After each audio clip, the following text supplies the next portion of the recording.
بسم اللہ الرحمن الرحیم۔ السلام علیکم ناظرین، آج کی ویڈیو میں ہم آپ کو بتائیں گے پیغمبر خدا حضرت صالح علیہ السلام کے بارے میں۔ حضرت صالح علیہ السلام کا شجرہ نسب کچھ یوں ہے: صالح بن آصف بن کاشے بن اردم بن سمود بن جیشر بن ارم بن سام بن نوح علیہ السلام۔ حضرت صالح علیہ السلام کی قوم کو قوم سمود کہا جاتا ہے۔ قوم سمود کا نام ان کے بزرگ سمود بن جیشر کی طرف منسوب ہے۔ قوم سمود عرب کے مغربی و شمالی علاقوں میں آباد تھی۔ ان کے دارالحکومت کا نام الحجر تھا، جس کا موجودہ نام مدائن صالح ہے، جو حجاز سے شام کو جانے والے ایک قدیم راستے پر واقع ہے۔ قوم سمود اپنے زمانے کی تہذیب یافتہ قوم تھی۔ وہ میدانوں میں قلعے اور محلات تعمیر کرتے تھے اور پہاڑوں کو تراش کر عالی شان محلات بناتے تھے۔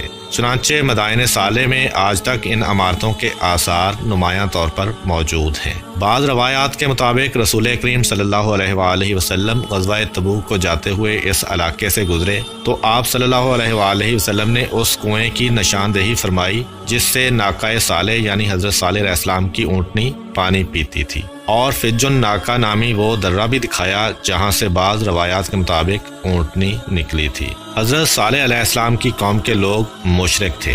وہ لکڑی اور پتھر کی مورتیوں کو خدا مانتے تھے، ان مورتیوں کی پوجا کرتے اور ان کے سامنے سر جھکاتے تھے۔ وہ ان کو سجدہ کرتے اور ان سے دعائیں مانگتے تھے۔ جھوٹ بولنا، چوری کرنا، ایک دوسرے کو قتل کر دینا ان کا روز کا کام تھا۔ عورتیں بے حیا تھیں، ان کے دلوں میں نہ خدا کا ڈر تھا نہ خدا کا خیال تھا۔ جو آدمی طاقت والا ہوتا وہ اسی پر جان دیتی تھیں۔ یہ سب باتیں اللہ تعالیٰ کو پسند نہیں ہیں۔ یہ سب برائیاں ان میں اس وجہ سے تھیں کہ جب انسان کے دل میں خدا کا خیال اور قیامت کا ڈر موجود نہ ہو تو انسان نہیں رہتا بلکہ شیطان بن جاتا ہے۔ سو وہ سب لوگ بھی انسان سے شیطان بن گئے تھے۔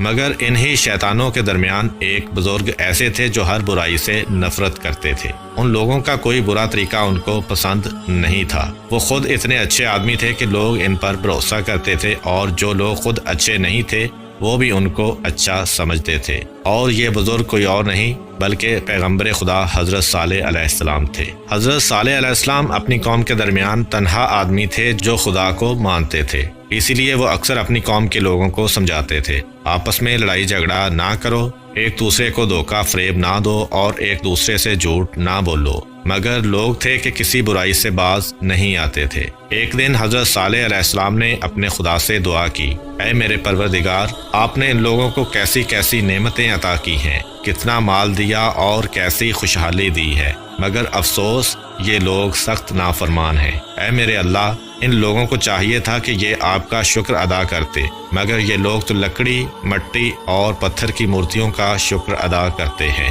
اے میرے خدا، ان لوگوں کی حالت کیسے سدھر سکتی ہے؟ یہ لوگ اپنے برے کاموں سے کیوں کر باز آ سکتے ہیں؟ ان لوگوں کے دل کیسے پھر سکتے ہیں؟ اپنی قوم اور قبیلے سے دور ایک سنسان جگہ پر حضرت صالح علیہ السلام اپنے پروردگار سے دعا کر رہے تھے۔ اتنے میں اللہ تعالیٰ کی طرف سے حضرت جبرائیل علیہ السلام تشریف لائے اور حضرت صالح علیہ السلام کو اللہ تعالیٰ کا پیغام پہنچایا: اے صالح علیہ السلام، آج سے میں نے تجھے اپنا پیغمبر بنایا، جاؤ اور ان لوگوں کو سیدھے راستے کی طرف بلاؤ۔ پہلے تو حضرت صالح علیہ السلام یہ سوچ کر گھبرائے کہ ان کے کندھوں پر ایک بھاری بوجھ آ پڑا ہے، مگر پھر انہوں نے سوچا جتنی بڑی ذمہ داری ہے اس سے زیادہ بڑی ذات اللہ کی ہے جو میری مددگار ہے۔ یہ سوچ کر حضرت صالح علیہ السلام دل ہی دل میں بہت خوش ہوئے۔ انہوں نے فیصلہ کیا کہ وہ اس قوم کو اللہ کے راستے کی طرف بلائیں گے، لوگوں کو برے کاموں سے منع کریں گے اور انہیں سمجھائیں گے کہ وہ مورتیوں کی پوجا کرنا چھوڑ دیں، ایک اللہ کی بندگی کریں اور سب لوگ اسی سے مرادیں مانگیں۔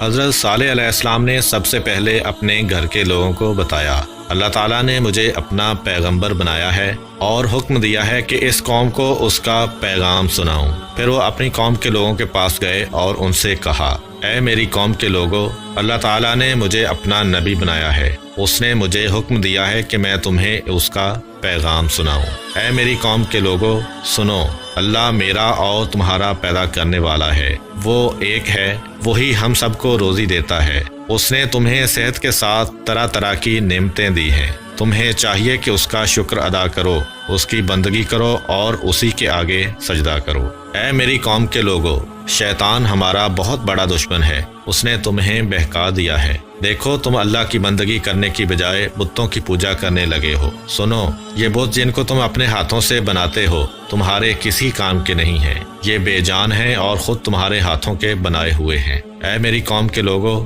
تم ان بتوں کی پوجا چھوڑ دو، اللہ کا حکم مانو اور اسی کو سجدہ کرو، اسی کے آگے جھکو اور اسی سے اپنی مرادیں مانگو۔ اے میری قوم کے لوگو، اگر تم نے اللہ کا حکم نہیں مانا اور بتوں کی پوجا کرتے رہے تو پھر وہ برائیاں بھی تم سے نہیں چھوٹ سکتی جن میں تم مبتلا ہو۔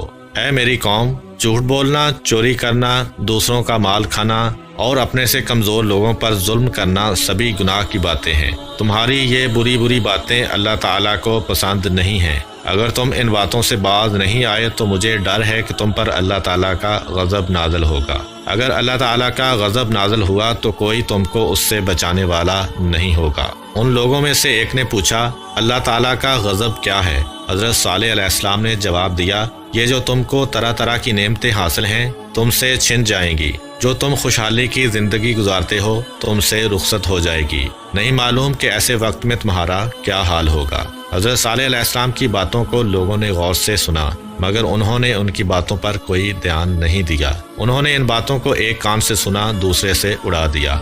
ایسے لوگ ہر زمانے میں اور ہر جگہ پائے جاتے ہیں۔ وہ جن کاموں کے عادی ہوتے ہیں ان کے خلاف کوئی نئی بات سن لیں تو سنتے ہی غصے میں آ جاتے ہیں۔ حضرت صالح علیہ السلام کی قوم کے لوگ جن برے کاموں کے عادی تھے ان کے خلاف باتیں سن کر جٹ بگڑ گئے اور کہنے لگے، اے صالح علیہ السلام، ہمارا خیال تو یہ تھا کہ تم بڑے سمجھدار انسان ہو، مگر اب تمہاری باتیں سن کر اندازہ ہوا ہے کہ تم دیوانے ہو گئے ہو، کیونکہ تمہاری یہ ساری باتیں بڑی بے تکی اور بے ڈھنگی ہیں۔ بھائی، جن بتوں کو ہمارے باپ دادا پوجتے رہے ہم بھی انہی کو پوجتے ہیں، مگر تم ہو کہ ہمارے ان معبودوں کو برا بھلا کہنے لگے ہو۔ قوم کے کچھ مالدار لوگوں نے کہا، اے صالح علیہ السلام، یہ تو بتاؤ کہ کیا تم ہم سے بڑھ کر سمجھدار ہو؟ ہمارے درمیان تو ایسے سردار لوگ ہیں جو تم سے کہیں زیادہ سمجھدار ہیں، ان کے پاس دولت بھی زیادہ ہے اور ان کا قبیلہ بھی بڑا ہے۔ اگر اللہ تعالیٰ کسی کو نبی بنانے والے ہی تھے تو یہ لوگ اس کے تم سے کہیں زیادہ حقدار تھے۔ اللہ تعالیٰ انہی میں سے کسی کو نبی بنا دیتے تو بہتر تھا۔ حضرت صالح علیہ السلام نے جواب دیا، لوگو، مجھے اپنی دولت مندی کا دعویٰ نہیں ہے، باقی رہا سمجھدار اور نیک ہونے کا معاملہ، سچ پوچھو تو میں ایسا بھی کوئی دعویٰ نہیں رکھتا۔ البتہ یہ بات بھی اللہ ہی کو معلوم ہے کہ کون زیادہ سمجھدار ہے اور کون ناسمجھ ہے، کون زیادہ نیک ہے اور کون برا ہے۔ لوگو، میں تو کوئی دعویٰ اپنی طرف سے نہیں کرتا، اللہ تعالیٰ نے مجھے نبی بنایا ہے اور اسی نے حکم دیا ہے کہ میں تمہیں اس کا پیغام سناؤں۔ سچ تو یہ ہے کہ اللہ ہی کو اس بات کا بھی اختیار ہے کہ وہ جس کو چاہے نبی بنائے۔ اس نے مجھے جو حکم دیا ہے میں اس پر عمل کر رہا ہوں۔ اب یہ تمہارا کام ہے کہ تم میری بات مان لو کہ جس میں تمہاری ہی بلائی ہے، اگر نہ چاہو تو نہ مانو، مگر اس میں تمہاری کوئی بلائی نہیں۔ قوم کے لوگوں نے کہا، اے صالح علیہ السلام، ہم تمہاری بات ماننے کو تیار نہیں ہیں، تم اصل میں ہم پر سرداری کرنا چاہتے ہو اور ہمیں دھوکہ دینے کے لیے یہ دعویٰ لے کر آئے ہو کہ اللہ تعالیٰ نے تمہیں اپنا نبی بنایا ہے۔ نہ ہم تم کو اپنا سردار بنانے کو تیار ہیں اور نہ تمہیں اپنا نبی ماننے کو تیار ہیں۔ حضرت صالح علیہ السلام کو قوم کے لوگوں کی باتیں سن کر بڑا دکھ ہوا۔ انہوں نے پھر بھی ہمت نہ ہاری اور ان کے جواب میں کہا، اے میری قوم کے لوگوں، تم بڑے ناسمجھ ہو، بھلا میں تم سے کب کچھ مانگتا ہوں؟ نہ مجھے مال و خزانہ چاہیے، نہ مجھے سرداری چاہیے، مجھے اس بات کی بھی خواہش نہیں کہ میں تم پر اپنا حکم چلاؤں۔ میں تو اپنے آپ کو تمہارا خدمت گزار جانتا ہوں اور تمہاری وہ خدمت بجا لانا چاہتا ہوں جس کا حکم مجھے اللہ تعالیٰ نے دیا ہے۔ سنو، مجھے ٹھیک ٹھیک پہچاننے کی کوشش کرو، میں تم سے کوئی لالچ نہیں رکھتا، میں تمہاری بھلائی چاہتا ہوں اور اپنے رب سے دعا کرتا ہوں کہ وہ تمہیں صحیح راستے پر چلنے کی توفیق دے تاکہ تم دنیا اور آخرت میں سرخرو ہو جاؤ۔ حضرت صالح علیہ السلام کی باتیں سن کر تھوڑے سے لوگ ان پر ایمان لے آئے، مگر بڑے بڑے سردار ان کے بالکل خلاف ہو گئے۔ پھر بھی حضرت صالح علیہ السلام نا امید نہ ہوئے اور انہوں نے اپنا کام جاری رکھا۔ وہ بڑے خلوص اور محبت کے ساتھ لوگوں کو سمجھاتے رہے، مگر جتنا انہوں نے سمجھایا قوم کے بڑے بڑے سردار اتنے ہی ان کے دشمن ہو گئے۔ آخر کار انہوں نے حضرت صالح علیہ السلام سے کہا، اے صالح علیہ السلام اگر تم واقعی اللہ کے نبی ہو تو اس کی کوئی نشانی دکھاؤ۔ حضرت صالح علیہ السلام نے کہا تم کیسی نشانی دیکھنا چاہتے ہو؟ سرداروں نے جواب دیا ہم اپنی قوم میں سے 70 سمجھدار آدمی جن کو تمہارے پاس بھیج دیں گے، بس وہی لوگ تم سے اس بارے میں بات چیت کریں گے۔ حضرت صالح علیہ السلام نے کہا بہت اچھا، تم ایسا ہی کر لو۔ یہ معاملہ طے کر کے سردار لوگ اپنی قوم میں گئے۔ انہوں نے 70 آدمی چنے اور انہیں حضرت صالح علیہ السلام کے پاس بات چیت کے لیے بھیج دیا۔ جب یہ 70 آدمی حضرت صالح علیہ السلام کے پاس پہنچے تو حضرت صالح علیہ السلام نے پوچھا تم لوگ کیا چاہتے ہو؟ ان 70 آدمیوں میں سے ایک نے کہا اے صالح علیہ السلام تم ہمارے ساتھ پہاڑ پر چلو، ہم وہیں تمہیں بتائیں گے کہ کیا چاہتے ہیں۔ حضرت صالح علیہ السلام پہاڑ پر جانے کو فوراً تیار ہو گئے۔ جب حضرت صالح علیہ السلام ان کے ساتھ پہاڑ پر گئے تو ان 70 آدمیوں میں سے ایک نے کہا اے صالح علیہ السلام ہم یہ چاہتے ہیں کہ اس پہاڑ میں سے ایک اونٹنی نکلے، اس اونٹنی کا رنگ لال ہو، اس کے بدن پر گھنے بال ہوں اور اس کے پیٹ میں 10 مہینے کا بچہ بھی ہو۔ حضرت صالح علیہ السلام نے پوچھا اگر ایسا ہو گیا تو تم کیا کرو گے؟ 70 آدمیوں نے اقرار کیا کہ اگر ایسا ہو گیا تو وہ اور ان کی پوری قوم ایمان لے آئے گی۔ یہ سن کر حضرت صالح علیہ السلام نے دعا کے لیے ہاتھ اٹھائے اور کہا اے میرے پالنے والے تو مجھ پر مہربانی کر، اے میرے پروردگار میری قوم کے ان 70 بڑے لوگوں نے ایک عجیب طرح کا سوال کیا ہے، مگر اس سوال کا جواب دینا تیرے لیے کوئی مشکل نہیں ہے۔ اے میرے اللہ تو ان کے سوال کا جواب دے دے۔ اے میرے معبود اس پہاڑ میں سے ایک ایسی اونٹنی نکال دے جیسی یہ لوگ چاہتے ہیں، شاید کہ یہ ایمان لے آئیں۔ حضرت صالح علیہ السلام کے ہاتھ دعا کے لیے اٹھے ہوئے تھے کہ اللہ تعالیٰ کی طرف سے ایک فرشتہ آیا اور ان سے کہا اے صالح علیہ السلام اللہ تعالیٰ کا پیغام یہ ہے کہ پہاڑ میں سے اونٹنی نکال دینا میرے لیے بالکل آسان ہے، مگر جب یہ اونٹنی ان لوگوں کے پاس آ جائے تو ان کا فرض ہوگا کہ اس کی قدر کریں، اس کو پیار کریں اور اس کا احترام کریں۔ اگر انہوں نے اپنا یہ فرض ادا نہیں کیا تو پھر یہ سب لوگ مر مٹ جائیں گے۔ اس کے ساتھ ہی ایک بات اور ہے، وہ یہ کہ ایک دن ہماری یہ اونٹنی سارے شہر کا پانی پیا کرے گی اور دوسرے دن تمام لوگ اور ان کے جانور پانی استعمال کریں گے، پھر یہ اونٹنی اتنا دودھ دے گی کہ سارے شہر کے لیے کافی ہوگا۔ حضرت صالح علیہ السلام نے قوم کے 70 آدمیوں کو یہ ساری باتیں بتا دیں۔ 70 آدمیوں نے کہا ٹھیک ہے، اگر تمہارا خدا اس پہاڑ میں سے اونٹنی نکال دے تو ہم لوگ یہ سب باتیں ماننے کو تیار ہیں۔ 70 آدمیوں کا یہ اقرار کرنا تھا کہ اچانک پہاڑ کی ایک چٹان پھٹ پڑی، اس چٹان میں سے ایک بڑی سی اونٹنی نکل آئی، اس اونٹنی کے پیٹ میں بچہ بھی تھا۔ تب ان 70 آدمیوں نے کہا اے صالح علیہ السلام ہم یہ چاہتے ہیں کہ اس اونٹنی کے پیٹ میں سے بچہ ابھی ابھی پیدا ہو جائے۔ یہ سن کر حضرت صالح علیہ السلام نے پھر دعا مانگی۔ حضرت صالح علیہ السلام کی یہ دعا بھی قبول ہوئی اور اونٹنی نے اسی وقت بچہ دے دیا۔ یہ دیکھ کر وہ 70 آدمی خدا پر ایمان لے آئے۔ پھر ان 70 آدمیوں کو دیکھ کر دوسرے بہت سے لوگ بھی ایمان لے آئے۔ پھر سب لوگ حضرت صالح علیہ السلام کے ساتھ ہو گئے۔ یہ حالت دیکھ کر قوم کے بڑے بڑے سرداروں کو پریشانی ہونے لگی۔ انہوں نے سوچا کہ سب لوگ تو حضرت صالح علیہ السلام کی بات ماننے لگے ہیں، اب ان کی سرداری کس پر چلے گی؟ یہ سوچ کر انہوں نے لوگوں کو بہکانا شروع کر دیا اور حضرت صالح علیہ السلام کے خلاف باتیں کرنے لگے۔ جب انہوں نے دیکھا کہ اس طرح کام نہیں چلتا تو انہوں نے حضرت صالح علیہ السلام کی اونٹنی کو مروا دینے کا پروگرام بنا لیا۔ قوم کے ان سرداروں نے کچھ نوجوانوں کو دولت کا لالچ دیا، ان سے کہا کہ اگر وہ اونٹنی کو مار ڈالیں تو پھر جتنی دولت مانگیں گے ان کو دی جائے گی۔ روایت میں ملتا ہے کہ ان نوجوانوں کے سرغنہ کا نام کیدار تھا۔ چنانچہ اس کے بعد ان نوجوانوں نے حضرت صالح علیہ السلام کی اونٹنی کو تنگ کرنا شروع کر دیا۔ جب انہوں نے دیکھا کہ اونٹنی کو تنگ کرنے سے کچھ نہیں بگڑتا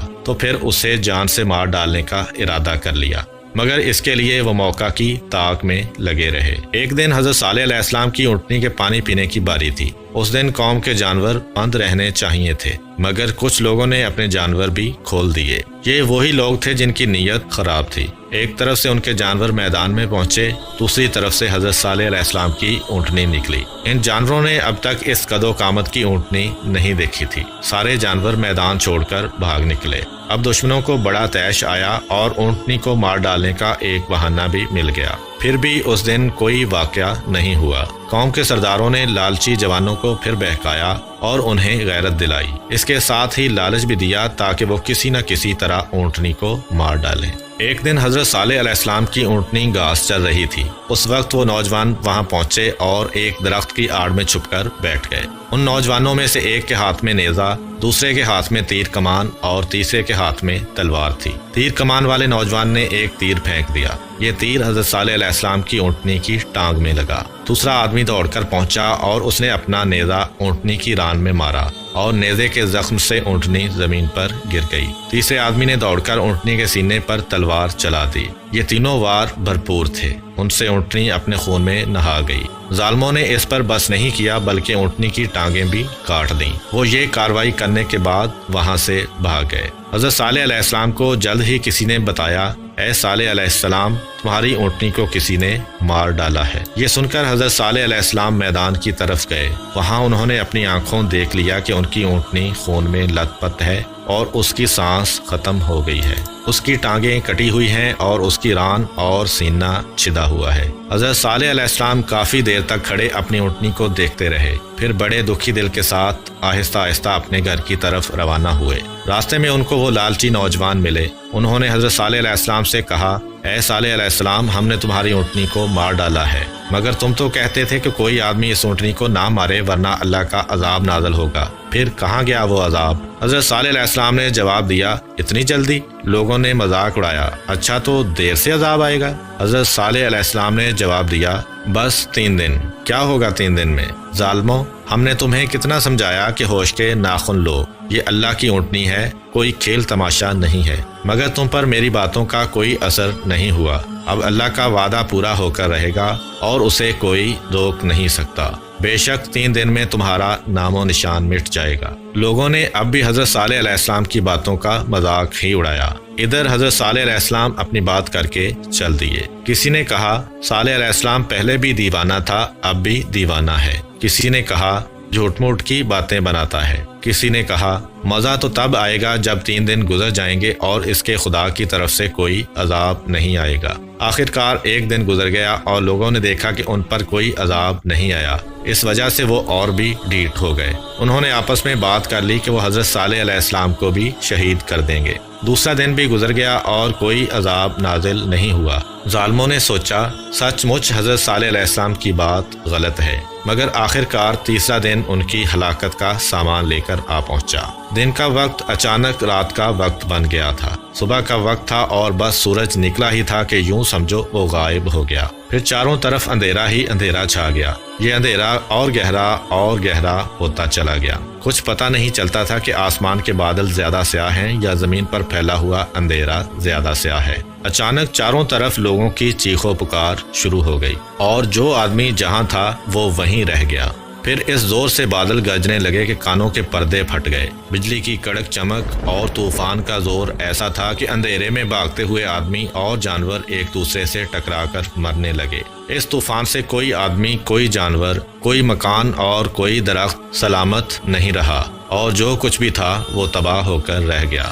جبکہ اللہ تعالیٰ نے حضرت صالح علیہ السلام اور ان کے ماننے والوں کو محفوظ رکھا۔ شاید اللہ تعالیٰ نے حضرت صالح علیہ السلام کے ذہن میں یہ بات ڈال دی تھی اور حضرت صالح علیہ السلام اپنے چند ساتھیوں سمیت عذاب آنے سے پہلے ہی کہیں چلے گئے تھے۔ پھر جب عذاب آ چکا اور طوفان تھم گیا تو وہ واپس لوٹے۔ انہوں نے اس پوری بستی پر حسرت بھری نگاہ ڈالی جو ان کی آنکھوں کے سامنے تباہ ہوئی پڑی تھی۔ تب انہوں نے کہا، اے لوگو، میں نے تمہیں بار بار سمجھایا اور بار بار خدا کے غضب سے ڈرایا، مگر تم نے کوئی خیال نہ کیا اور میری بات نہ مانی۔ افسوس، تمہارے کرتوتوں نے آخرکار تمہیں تباہ کر کے رکھ دیا۔ اے کاش تم میری بات مانتے، اے کاش تم بتوں کی پوجا سے باز آتے، اور اے کاش تم ایک خدا کی بندگی اختیار کر لیتے۔ یہ کہہ کر حضرت صالح علیہ السلام اپنے ساتھیوں کو لے کر وہاں سے کسی دوسری جگہ چلے گئے۔ امید کرتا ہوں کہ آپ کو آج کی ویڈیو پسند آئی ہوگی۔ اگر آپ کو ہماری ویڈیو پسند آئی ہے تو ویڈیو کو لائک کریں اور دوسروں کے ساتھ شیئر بھی ضرور کریں۔ مزید اس طرح کی اسلامک ویڈیوز دیکھنے کے لیے سبسکرائب کریں ہمارا چینل GS اسلامک اور ساتھ والے بیل آئیکن کو بھی پریس کر دیں تاکہ جب بھی ہم کوئی نئی ویڈیو اپلوڈ کریں تو آپ کو اس کا نوٹیفیکیشن مل سکے۔ ملتے ہیں اسی طرح کی ایک اور نئی ویڈیو کے ساتھ، تب تک کے لیے اجازت دیجیے۔ اللہ حافظ۔